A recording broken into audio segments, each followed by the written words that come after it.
जवाबदेही कानून पास करो। इस यात्रा में जितने भी संघर्षशील महिला और पुरुष साथी अजमेर पधारे रहे हैं, अजमेर की धरती पर मैं आपका हार्दिक स्वागत करता हूँ, अभिनंदन करता हूँ। अपन विजय स्मारक पर बैठे, अजमेर के विजय स्मारक के स्थल पर बैठे, हमारी विजय सुनिश्चित होगी। जवाबदेही कानून पास होगा।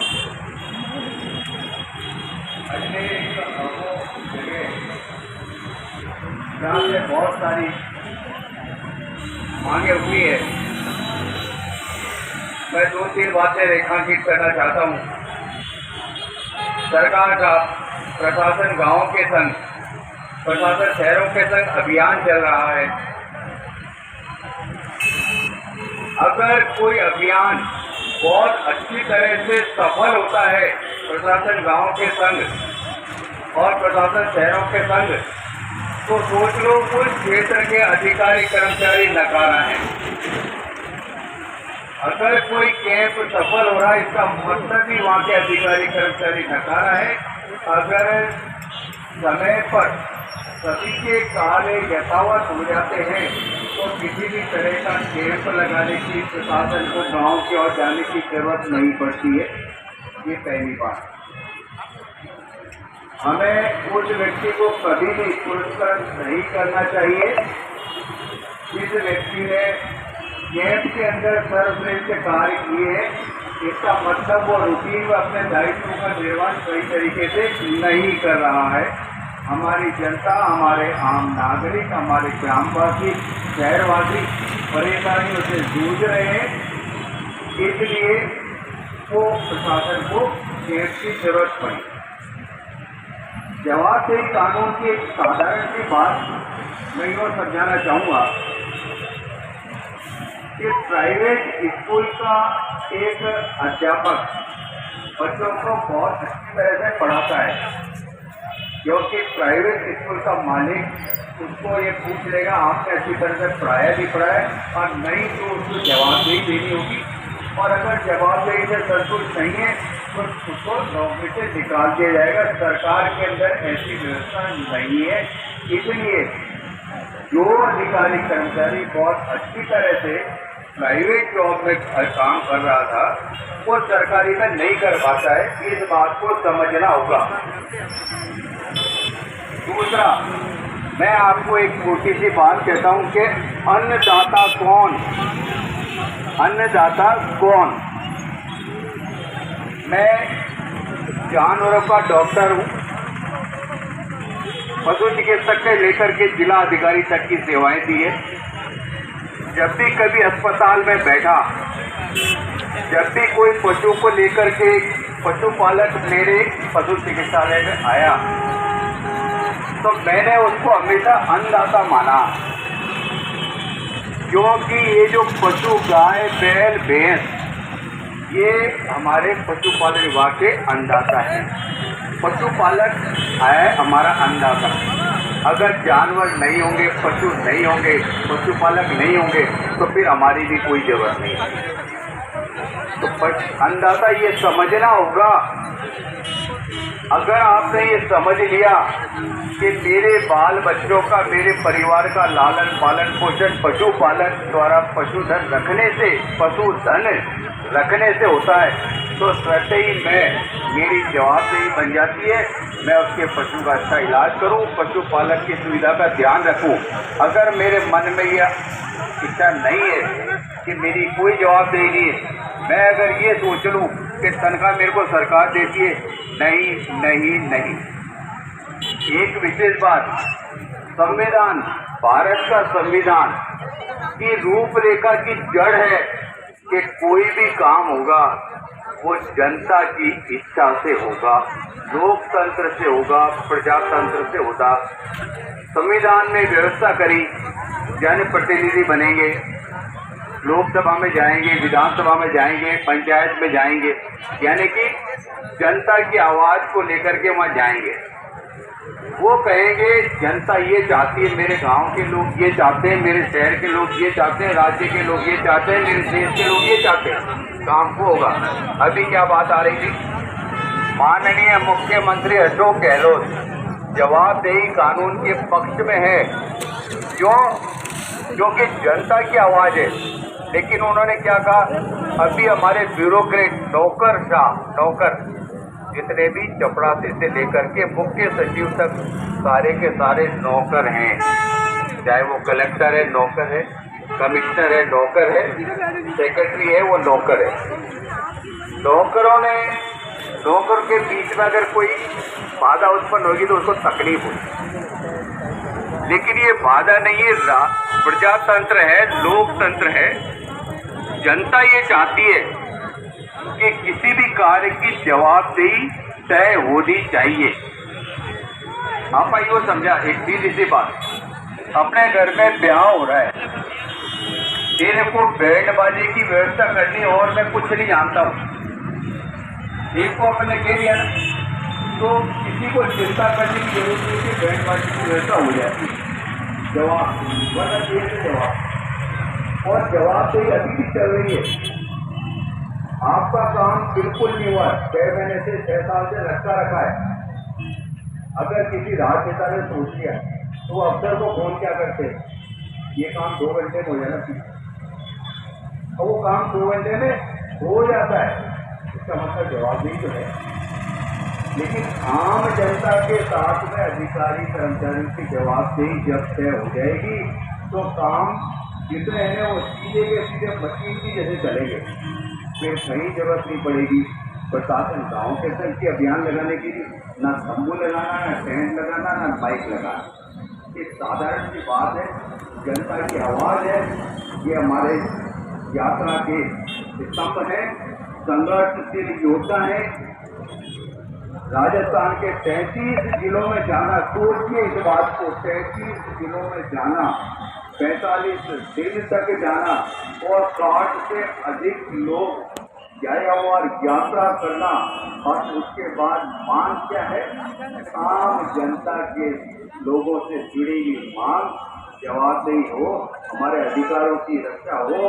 आप हमसे कर्तव्य की तो बात करते हो, सरकार कर्तव्य की बात करती है, लेकिन हमारे आम जनता के जमीन से जुड़े लोगों के अधिकार, मानव के अधिकार, इंसानियत होने के अधिकार, जो अधिकार हमें संविधान देता है, वो अधिकारों की मांग कर रहे हैं।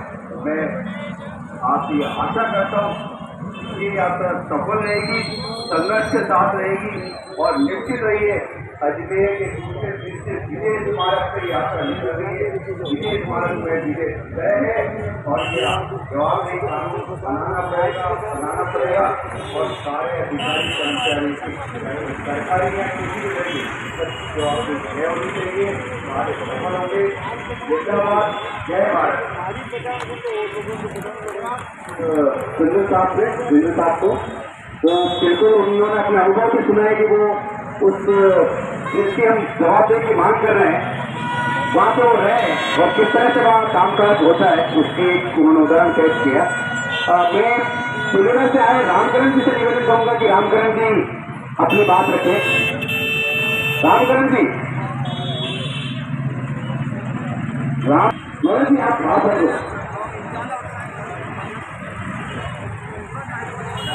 तो बजरंग चौराया अजमेर से सीधा दृश्य देख रहे हैं, जहाँ जवाबदेही यात्रा को लेकर धरना प्रदर्शन चल रहा है और कुछ ही देर में रैली होगी, जिसके दृश्य भी आप देखेंगे। और ये जवाबदेही कानून की मांग की जा रही है, जहाँ जवाबदेही कानून के बारे में हर व्यक्ति को समझाया जा रहा है जवाबदेही क्या है। जवाबदेही को सुनिश्चित करने के लिए सभी वॉलंटियर्स जो है सभी से फ़ोन करवा रहे हैं जवाबदेही कानून को लागू कैसे किया जाए, और सभी को फ़ोन तो जवाबदेही कानून की मांग को लेकर ये पूरा प्रदर्शन चल रहा है। तो हमारी पूरी भागीदारी रहेगी इससे, और शिकायतें लेके जा रहे हैं, उसका फॉलोअप भी हम लोग करेंगे। यहाँ पर जो जॉब कार्ड नहीं दिया जा रहा है गोमुखपुर समुदाय के लगभग 10-12 परिवार यहाँ पर आए हैं और ये 30 परिवार हैं जो वहाँ पर जॉब कार्ड नहीं दिया जा रहा है। दूसरा है कि जो सिलिकोसिस के 9 ऐसे लोग हैं, 9 जो दुनिया छोड़ चुके हैं और उनकी जो विधवाएं हैं उनमें से आज 3 महिलाएं यहाँ पर आई हैं और उनको वो जो मृत्यु के बाद और मृत्यु से पहले जो कोविड सिलिकोसिस में सहायता राशि मिलनी चाहिए वो मिले, उसका प्रयास और हम लोग आपके साथ करेंगे और उस बात को आप कलेक्टर साहब के साथ में जो बात होगी तब भी उठाएंगे। उसकी शिकायत भी ऑनलाइन दर्ज की है। तो एक क्या है कि कोविड के दौरान जिन पुरुषों की डेथ हुई है उनको मुआवजा मिल रहा है, उनके सेंक्शन हुए हैं, लेकिन जो कोविड के दौरान महिला की मृत्यु हुई है उनको मुआवजा नहीं दिया जा रहा है। तो ये मांग भी हम जवाबदेही यात्रा से करते हैं कि कोविड के दौरान जिन महिलाओं की मृत्यु हुई है उनको भी सहायता राशि, उनके जो बच्चे हैं, जो उनका पति है, उनको सहायता राशि मिले। और बाकी जो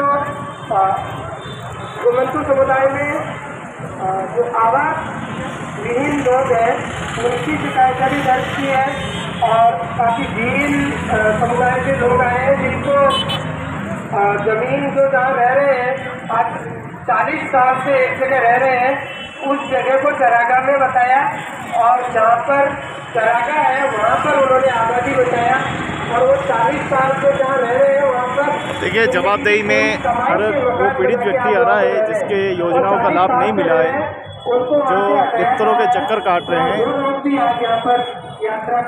वो सभी यहाँ पर मौजूद है।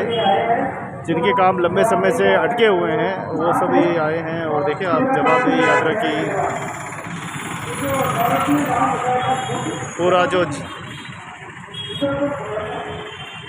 स्टाफ है वो यहाँ मौजूद है, यहाँ के क्षेत्रीय नेता मौजूद है, तमाम सामाजिक संगठन मौजूद हैं।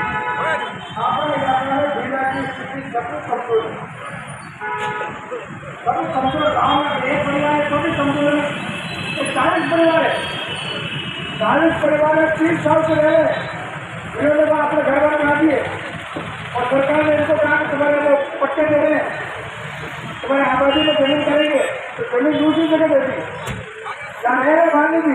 तो जवाब क्या बोला कि आप बैठो शिफ्ट हो जाओ, जहाँ बेटा कोई खेलो तो सामान खेलने वाला बेच रहे, आपने कहा कि भाई आप वहाँ मत बेचो यहाँ बेचो, तो वो तो खेले चला रहा नहीं। अब मकान में शिफ्ट कर इस मकान में धरो ही तो जिंदगी की पूरी कमाई तो मकान में लगा दी और आज कह रहे हो आप शिफ्ट हो जाओ, तो ये जवाब नहीं है।